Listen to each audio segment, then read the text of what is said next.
Maupay na adlaw mga sangkay! Share ko lang sa inyo mga kaganapan ngayong araw. Maaga nga kami ngayon nagising ng mga anak ko dahil nga meron na naman kaming deliver sa Madison Hotel. At syempre kasama natin ang ating mga bulinggit dahil wala namang magbabantay sa kanila. At para rin naman maaraw-arawan sila kahit papano, no mga anak. Pasensya na kayo sa aking background music. Ang hilik ng aking mister dahil ngayon na namang madaling araw ako nag-voice over. Wala nga kaming paluto ngayong araw. Buti na lang may order si Madison kahit papano meron tayong sideline. Alam nyo yan, sumasideline tayo kahit meron tayong paluto. Lalo pa kaya kung walang paluto, di ba? Pera na rin yan, aba.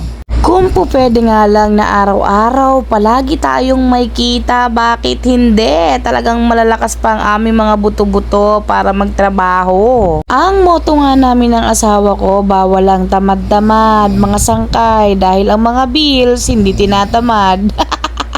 At ang aming mga bulinggit hindi lumiliit, habang tumatagal sila'y lumalaki, kaya kailangan talaga namin magbanat ng buto.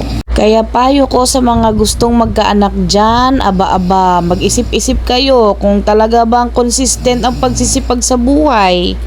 At naisipan nga namin ng asawa ko na i-treat naman ng aming mga anak, hindi yung puro trabaho lang, kailangan may time din kami sa kanila kahit papano. Lalo na yung panganay ko, sobrang hilig talagang mag-request at alam na talaga niya kung ano yung gusto niya. At syempre, damay-damay na to kahit nagda-diet kami ng asawa ko, na damay kami sa food trip. Sino bang hindi mamomotivate sa mga batang ito at napakatatakaw? Kailangan mo talaga magtrabaho to the max. Kitang-kita nyo naman yan sa laki ng panganay ko, ha? Tingnan nyo yan, ang laki-laki, pera usog. Partida, hindi ko pa nga pinaiinom ng vitamins yan dahil natatakot na ako sa katakawan niya.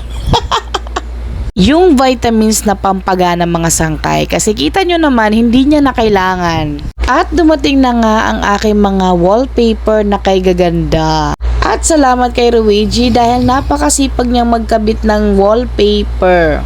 At hindi pa gusot-gusot mga sangkay. O, diba? Ang ganda. At kinagabihan nga mga sangkay, biglang sumakit yung ulo ko, hindi ko maintindihan kung bakit nagkaganito. Hindi na nga ako nakapag-treadmill mga sangkay dahil hindi ko talaga kinaya ang sakit ng ulo ko na habang tumatagal lumalala. At naiyak na nga ako mga sangkay sa sobrang sakit ng ulo ko, at yung mga anak ko nagsilapitan agad sila sa akin, talaga namang nag-aalala. Nag-request nga ako sa asawa ko na kung pwede iwan lang muna nila ako mag-isa at dun lang muna sila sa biyanan ko. At nalimpungatan nga ako ng alas 3 ng madaling araw, hindi ko na malayan na pasarap na pala ang tulog ko. At dali-dali naman ako nag-chat sa asawa ko na umuwi na sila. Sabi ko naman sa kanya 1 oras lang sana na pahinga, kaso nilubos-lubos niya na kasi naaawa siya sa akin. Buti na lang pagising ko, hindi na masakit ang ulo ko. Yun pala, kulang lang para talaga ako sa tulog. Ikaw ba naman online seller 24/7? Please support our small business. Maraming salamat po. Yun lang. Bye!